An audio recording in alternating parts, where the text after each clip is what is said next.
老金他们巧妙完成了购物任务，伪装成维修工来到了韩国大学。接下来是第2个任务，楼里总共有16个人在忙碌，他们打算从楼梯悄悄进入，真正的目标在4楼。而安娜也在这栋楼工作，她的任务是鉴别高利贷合同的真伪，关键是找出纸浆的配比，这样就能确定纸张的生产年份。老金他们携带大量泡面和矿泉水，首先到达了1楼，刚一停下，他注意到了马脸脖子上的挂件。崔记他们也到场了，马脸立刻火冒三丈，把他压在墙上，命令对方立刻戴上帽子，麻袋里的东西不能碰到手，一旦汗水渗透进去，大家都麻烦了。他们随后煮了很多泡面，加班的员工闻到味道，真的点了外卖。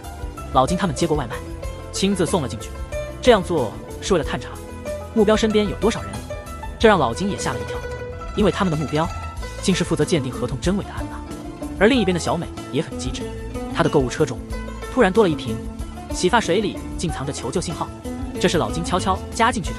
结合老金的奇怪行为和装扮，他肯定是在执行某个计划，他需要支援。老金今天还带了个定位器，可以用来追踪他的位置。此时他们正在执行第3个任务，用铁锁封住所有出口的门，每个消防喷头下都放了金属。老金问为什么要这么麻烦，直接解决目标不就得了？但对方想把整栋楼炸掉，老金感到了紧迫的危机。他借口上厕所躲到了洗手间，拿出了几块金属，这些是他刚刚偷来的。他好奇为什么不能碰水，扔进水里却没反应。老金正要离开，马桶突然爆炸了，没想到这东西威力这么大，如果让对方得逞，整栋楼的人都会遭殃。老金回去后想了个计策，他开始大声骂那马脸，说他在耍大家，试图引发内讧，延缓时间。马脸竟然冲上来，直接撕掉老金鼻子上的假伤口。老金的身份彻底暴露了，其他人也知道了老金的位置。那些犯罪团伙为了销毁证据，在人才市场雇了一群杀手，打算杀掉安娜。安娜正在大学里鉴定东西，如果他们成功，老金和安娜还有那座实验楼都会被毁。老金被五花大绑关进了机房，身后连接着引线，一旦头顶的喷淋系统启动，他就会无处安葬。这伙人的最后任务就是为充电的设备引发火灾，从1楼开始纵火触发喷淋，最终完成犯罪计划。女孩因无法偿还巨额债务选择自尽，她的母亲一怒之下将放贷公司告上法庭，谁料到对方竟然拿出了死者签好的文件，用来证明一切都是合法的。为了查清真相，也为了帮助那些因高利贷家破人亡的家庭，伸张正义，检察官连夜赶到大学实验室去鉴定合同的真伪，却不料犯罪团伙居然派出杀手来毁灭证据，封锁了整个大楼，并在里面布置了大量炸弹，甚至连卧底的老金也被困在了机房，动弹不得。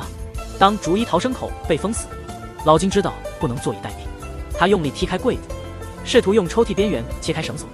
这时一切布置已经完成，门内人群不停呼救，马脸和其他人撤离了最后一个门。老金终于挣脱束缚，但他的出口也被封死了。于是老金准备发送求救信号，这时头目和马脸已经谈妥了价格，任务成功后支付尾款。头目让律师随便准备下，只要明天的庭审顺利就好，已经是胜券在握的局面。接下来只要安坐等好消息。消防员们已经迅速出动，警察也派出了大队人马。案发现场一片混乱，老金通过局域网和安娜取得了联系，他告诉他门外藏有大量炸药，这些歹徒竟用废旧电缆当作导火线，从4楼一直铺到1楼。一旦1楼点火，消防喷淋系统就会启动，整栋楼都将面临爆炸的危险。每层楼高3米，从4楼到1楼，导火线总长约29米，室内风速很低，大约每秒0.15米。火苗爬升到4楼，触发喷淋系统的时间不超过5分钟。如果引爆了连锁反应，爆炸的威力将是惊人的。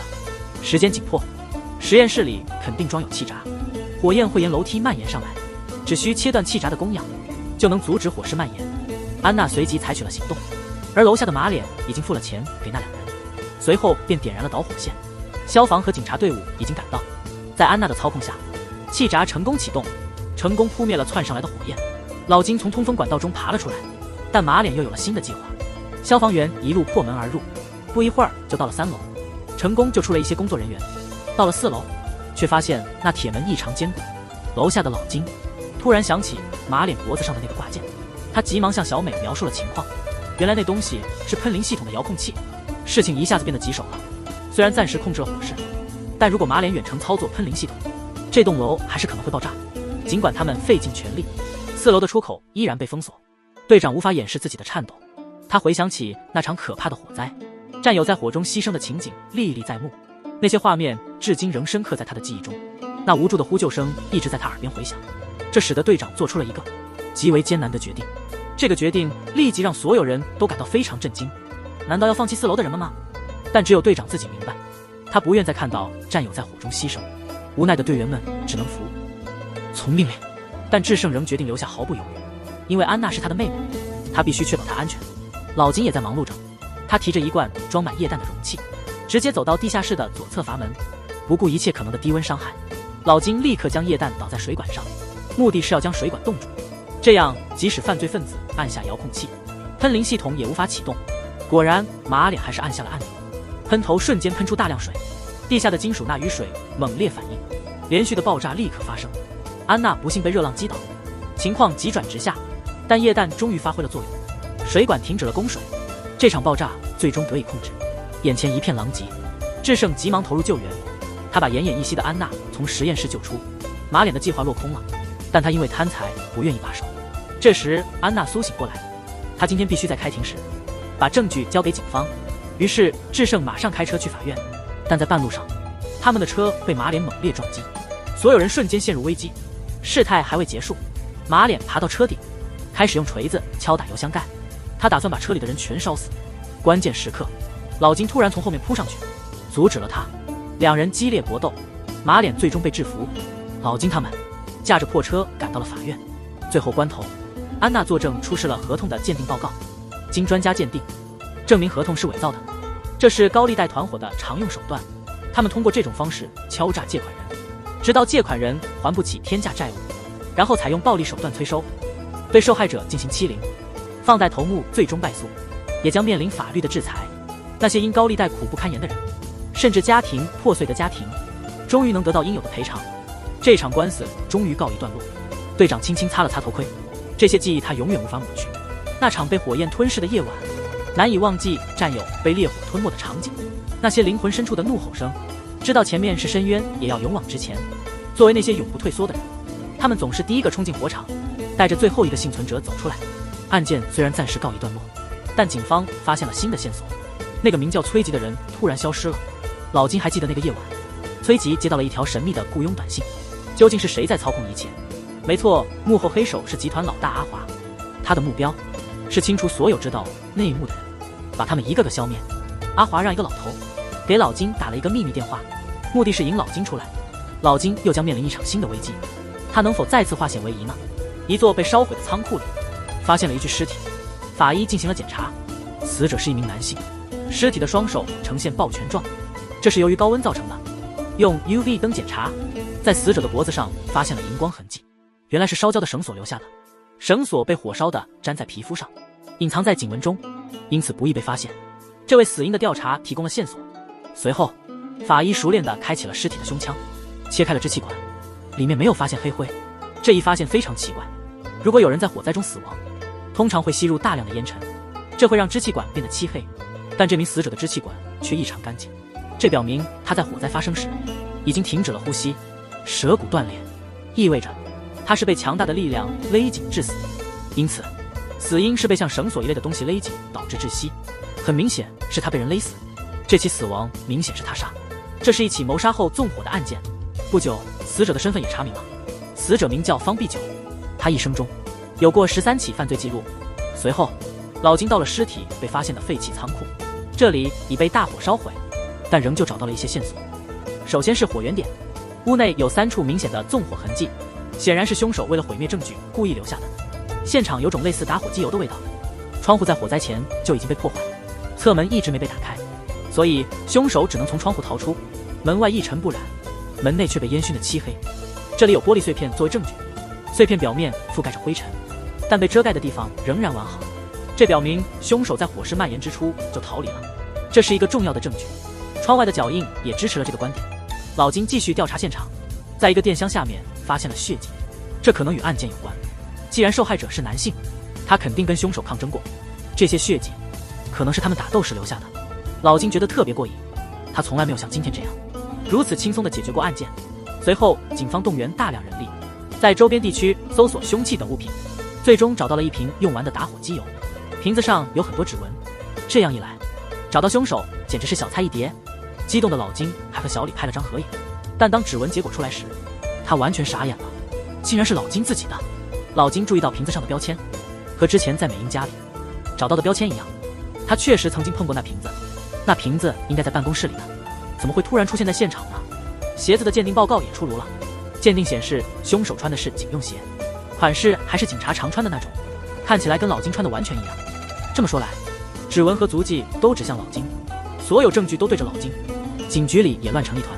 监察厅的人突然来访，他们要带走老金的所有东西进行检查，因为他们认为有足够的证据证明老金就是凶手。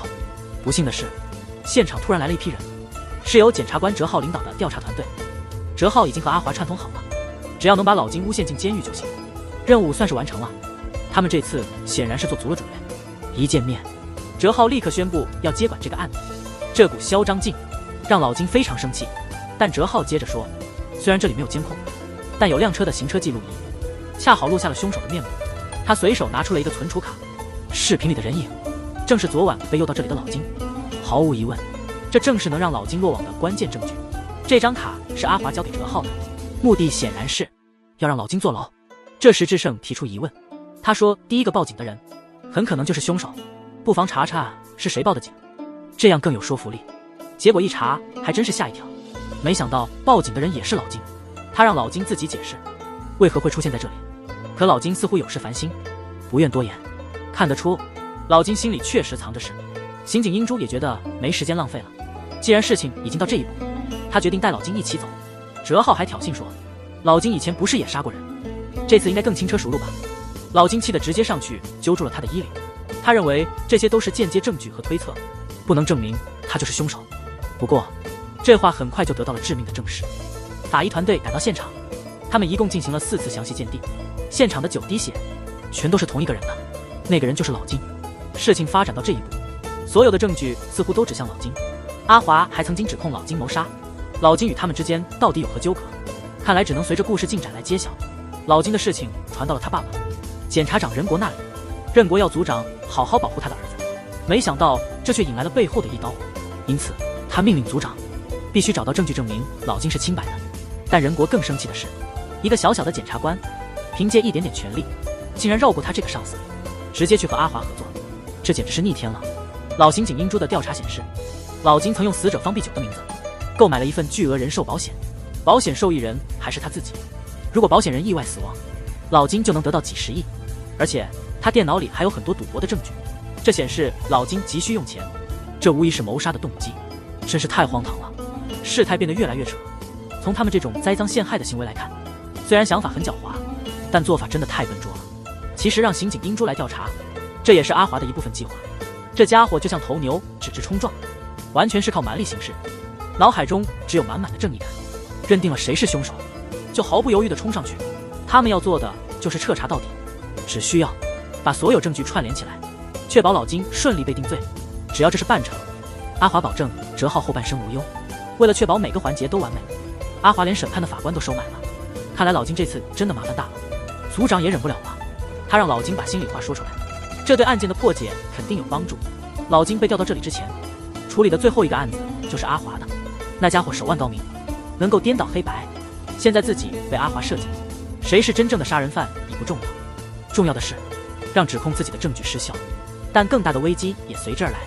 从老金被送进监狱的那一刻开始，因为这些囚犯都在幕后，警方发现了一具焦尸，尸检和调查显示，死者是被绳索勒死后被焚烧的，所有证据都指向了那位刑警，老金就是那个凶手。紧接着老金被送进了监狱，这里关押的人都是他亲手抓的罪犯。果然其中一个犯人立刻把老金放倒，旁边的犯人马上冲了上来，直接冲上去对他拳打脚踢。但他没想到房间里还有个老朋友在等他，他刚进门，老金又被放倒了。这家伙把所有愤怒都发泄出来了。还没完，他又拿出了藏了很久的小刀，这样老金就被捅伤坐进了救护车。他假装快死了骗过了医生，然后突然挟持了医生。既然所有人都被收买了，他决定今天自证清白。通过这个行动，老金成功从救护车上逃脱，跑向了郊区。阿华也听说了这事，他让哲浩去老金办公室开始搜查。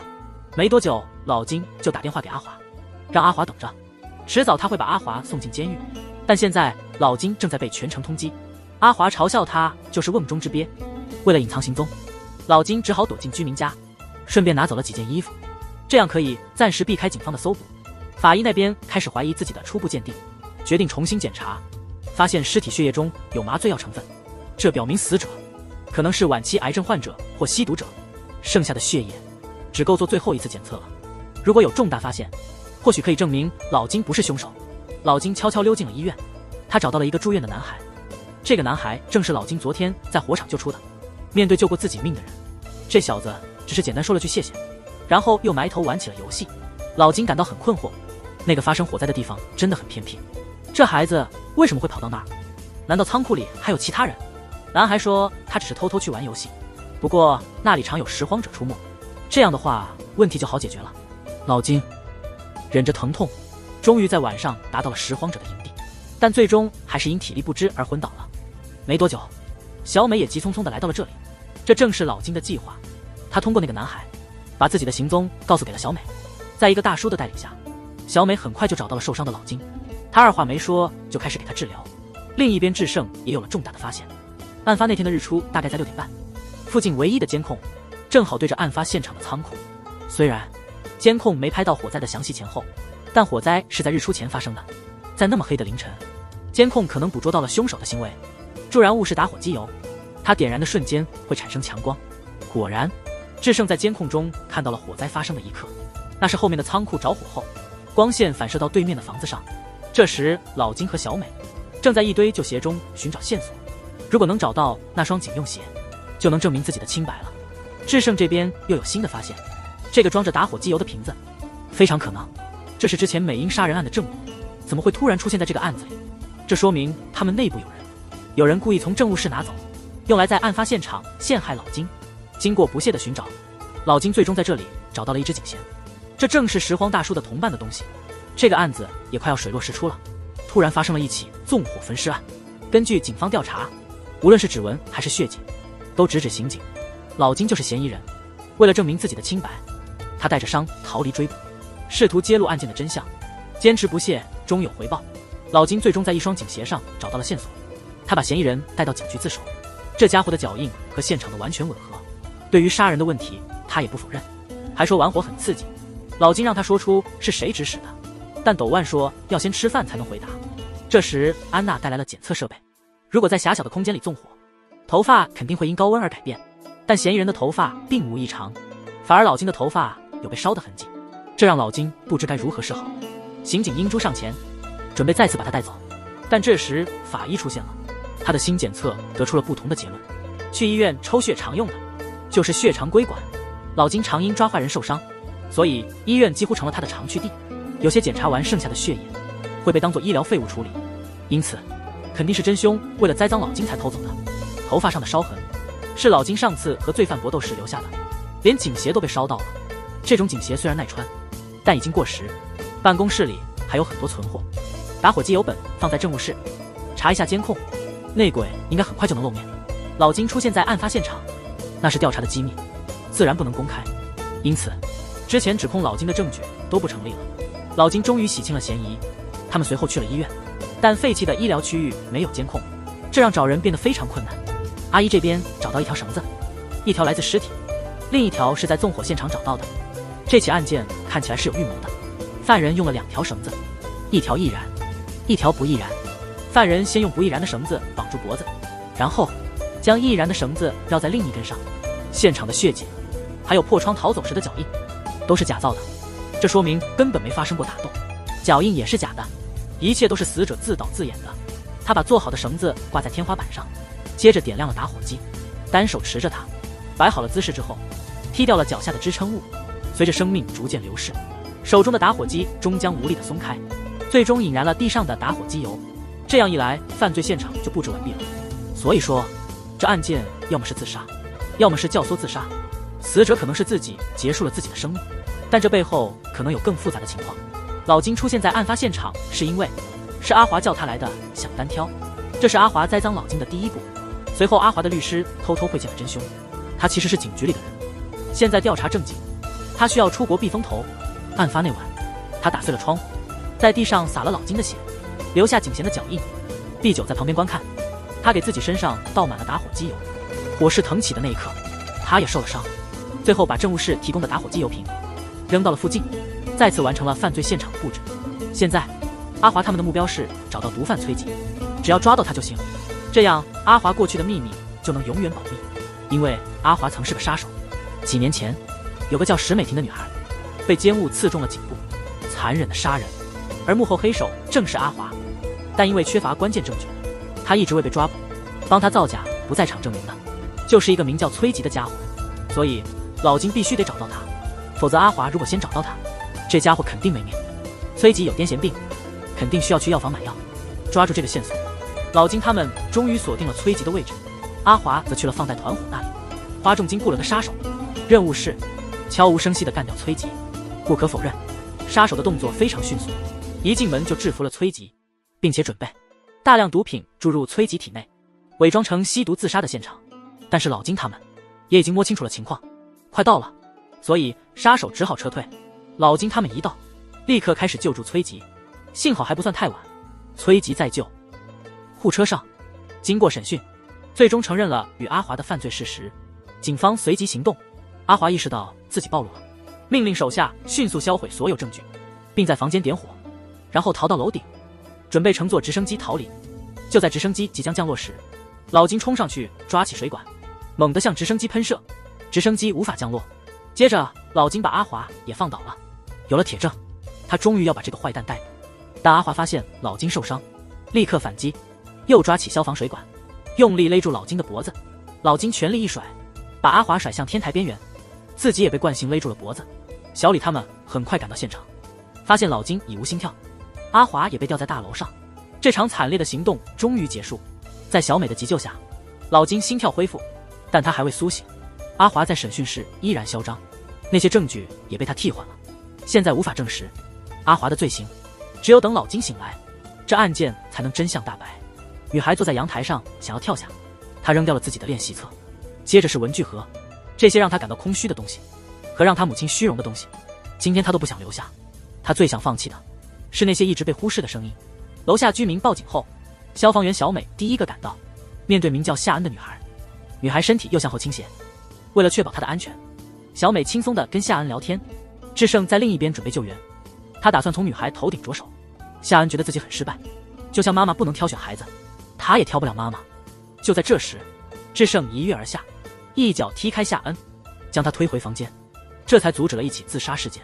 但接下来事态的发展让人震惊，警方在附近发现了一个被遗弃的胎儿，那个胎儿被放在一个名牌包里，胎儿重0.7公斤，全身呈红色，估计是在子宫里就死了，体型很小，显然是个早产儿。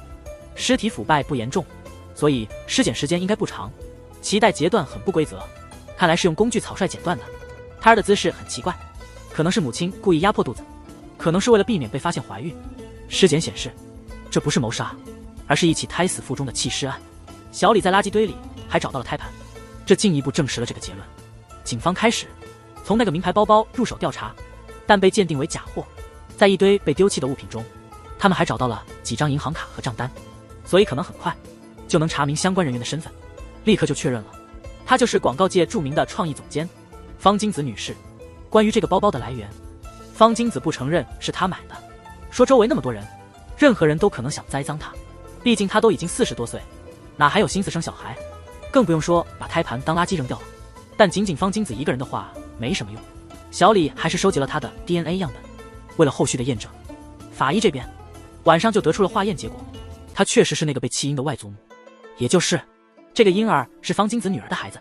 得知这个消息，方金子当场呆住了，而女儿的身份更是让人震惊，她居然是前几天试图跳楼的那个女孩夏安。谁能想到这个学校第一的优秀学生背地里竟发生了这样的事？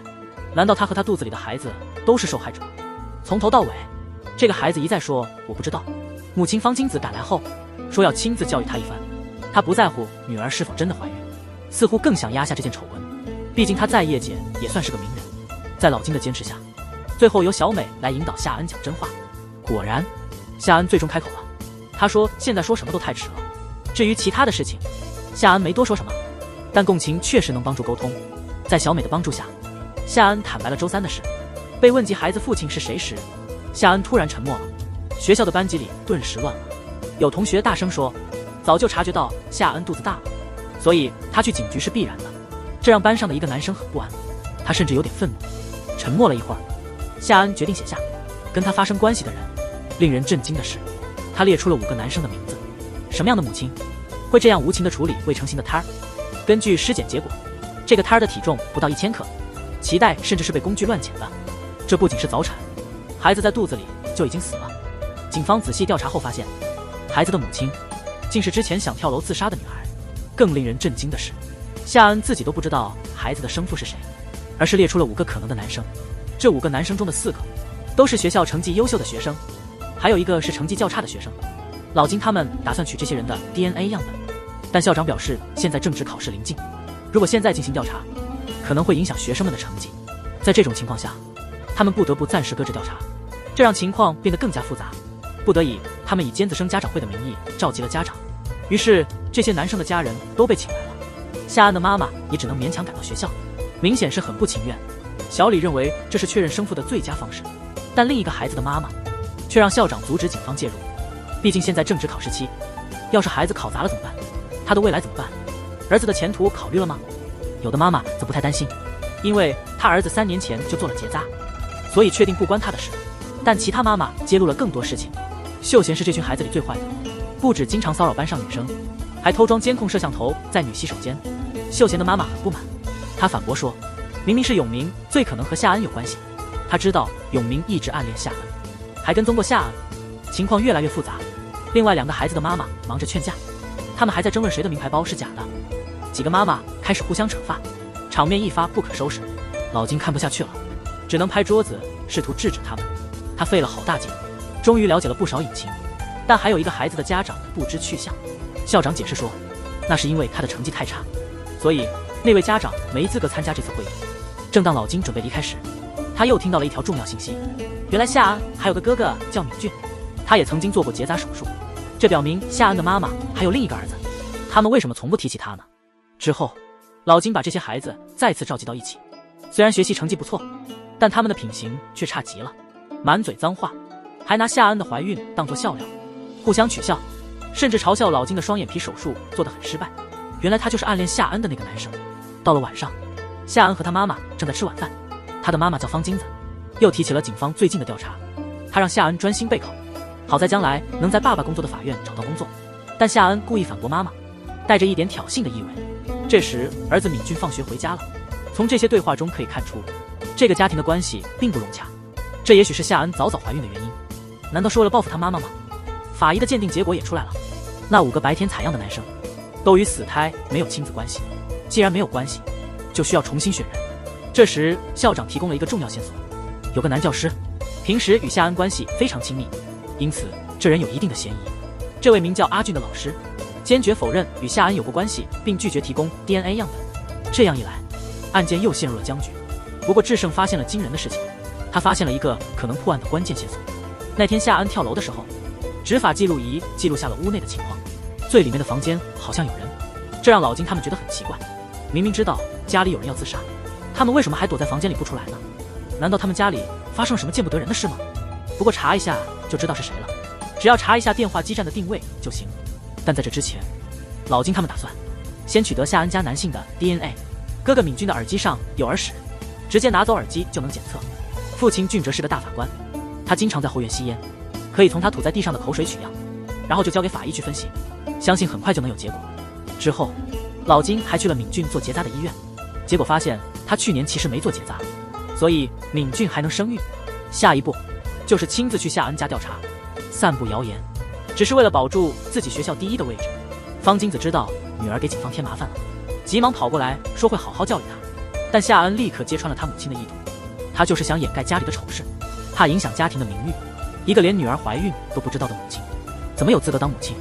原来夏安之前经常感到身体不适，甚至有好几天都吃不下饭。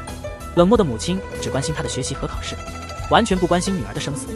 终于在某一天，夏安早产了，为了反击母亲的不关心，她把死去的胎儿取出，用剪刀剪断脐带，把尸体放进母亲的包里，丢到垃圾堆。真相太让人心痛，父亲受不了，让老金他们先走。老金还没公开一个证据，就是夏安跳楼那天房间里的人。他们查出来是谁了，正是那个饭桌上一直沉默的哥哥。这一切难道是敏俊做的？这个女孩因为早产，肚子疼得厉害，而母亲却浑然不知，只是让她吃药继续学习。直到现在，夏安受不了母亲的冷漠，想到要报复她，所以他偷偷取出胎儿，剪断脐带，然后放进母亲的包里，扔到垃圾堆。最后他还想跳楼自杀，但是这个胎儿的尸体很快被警方发现。为了查清胎儿的生父是谁，警方对夏安提到的很多男孩都做了 DNA 比对，但都没有关系。直到今天，老金他们最终确定是夏安的亲哥哥，因为在夏安跳楼那天，哥哥敏俊就藏在房间里不敢出声，可能是怕事情败露。面对警方的询问，敏俊吓得不轻，这小子每年都去做结扎。爸爸说这样做只是为了让孩子更集中学习，妈妈也觉得这很常见，但他们不知道的是，敏俊去年其实没做绝育手术，所以他还能生育，无法再隐瞒。敏俊终于说出了实情，他说这一切都是妹妹捣的鬼，他自己更喜欢玩游戏而不是学习，而夏安总是拿着他学校第一的成绩来讽刺他，还说他哪怕用脚答题也比他强多了。受不了这种挑衅，敏俊一怒之下把夏安压倒在床上，然后开始掐他的脖子，但毕竟是兄妹，他很快就放手了。谁知夏安立刻给了他一个耳光，敏俊忍不住生气了，于是两人在屋里追来追去，结果夏安竟坐到阳台的护栏上，还威胁说如果他没死，就会告诉大家是哥哥推他的。形势不妙，敏俊赶快躲到了里屋，直到消防员将夏安救走，他都没出来。这就是事情的经过。不过那个死去的胎儿绝对和他无关，作为亲兄妹，他怎么可能做出那种事？后来老金接到了检验部门的电话，检验结果显示死胎和夏安的父亲及哥哥无关。气得要命的妈妈大骂老金简直是疯了。爸爸也表示这事儿还没完，但老金对这些都不放在心上，他只想找出那个孩子的亲生父亲是谁。看着家里乱哄哄的，这大概就是夏安想看到的。爸爸一气之下上来就给了一个耳光，他关心的不是女儿怎么会变成这样，而是急于要弄清楚真相。这家的问题已经积累很久了，如果不是一直忽视情绪，孩子也不会这么恨父母，完全没有理由的仇恨。案子又陷入了僵局，夏安就是不肯说孩子的父亲是谁，那老金只能自己去找。但小美提到了一个人，一个叫程俊的男生，他不久前因跳楼自杀而死，他和夏安还是同一个补习班的。夏安9月份早产，所以他可能2月份就怀孕了，但程俊已经被火化了，因此无法获取 DNA 做亲子鉴定。突然老金灵光一闪，程俊这么多年总该有去医院的记录，医院应该保留了他的样本。果然不出所料，程俊以前因阑尾炎在医院治过，这样就容易多了。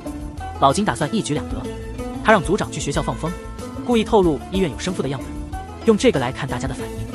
如果有人急了，肯定会想办法去医院拿走样本，所以他们故意不锁保管室。等到了深夜，果然有人上钩了。翻找了一番之后，这人终于找到了一个样本盒，准备替换。没想到这个人居然是校长。他解释说自己以前做过阑尾手术，所以他偷的其实是自己的样本盒。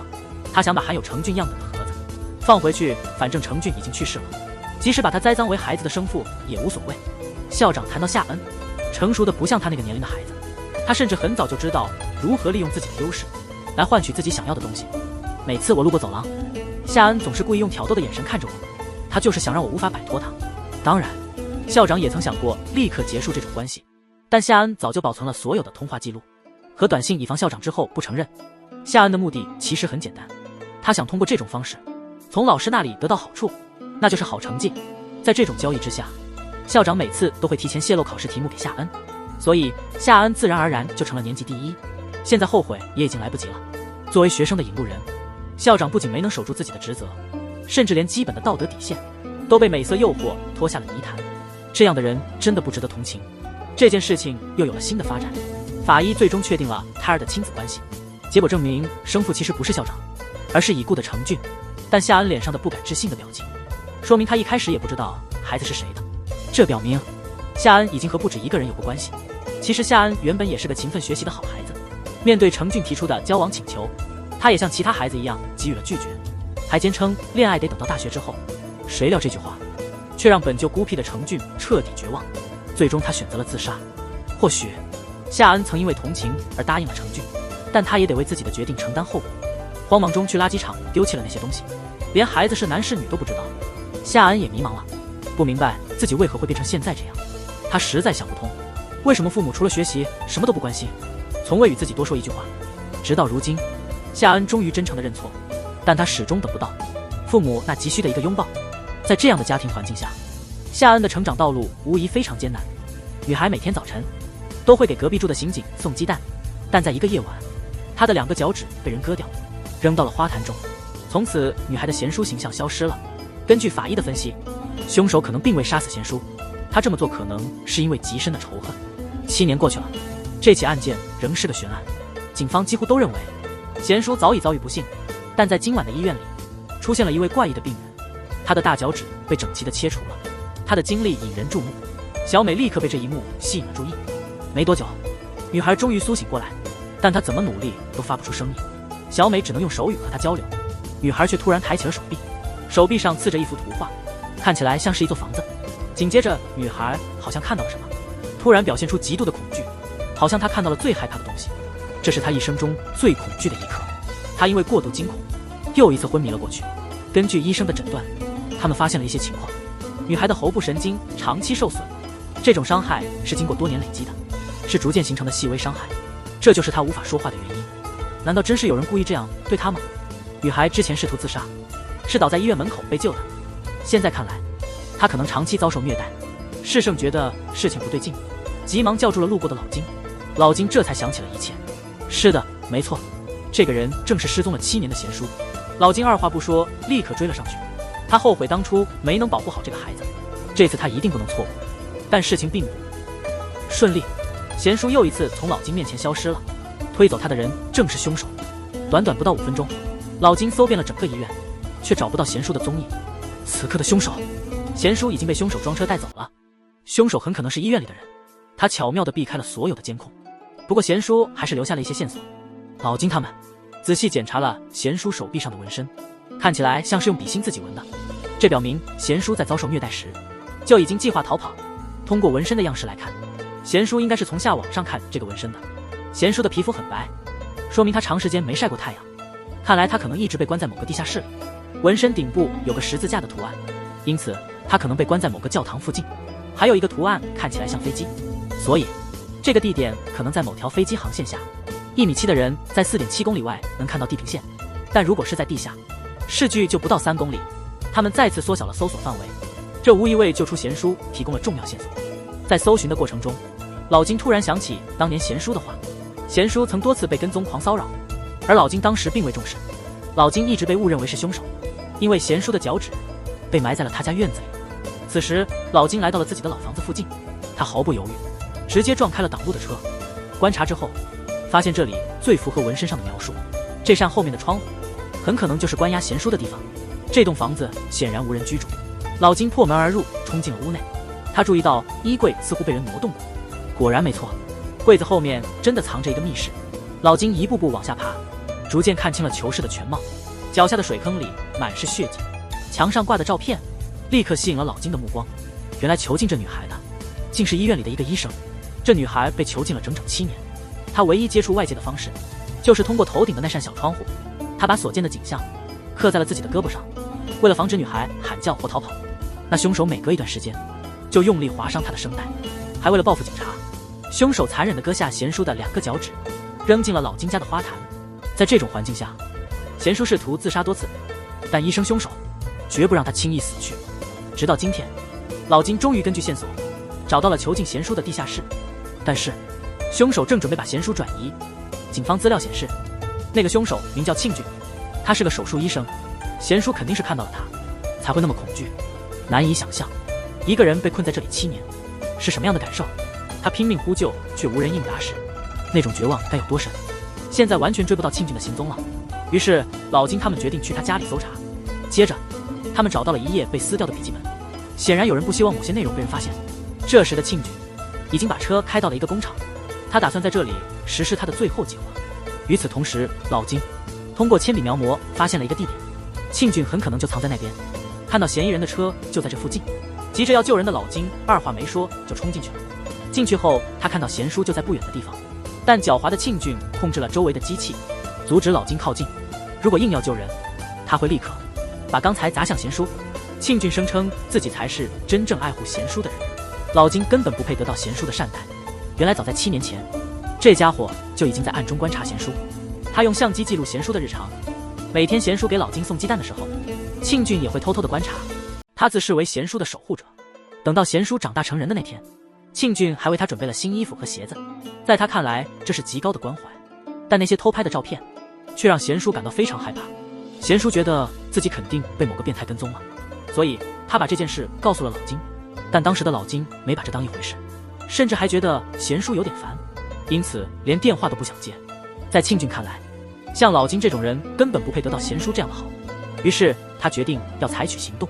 他把贤叔的脚趾放进了老金院里，想让老金真的为贤叔担一次心。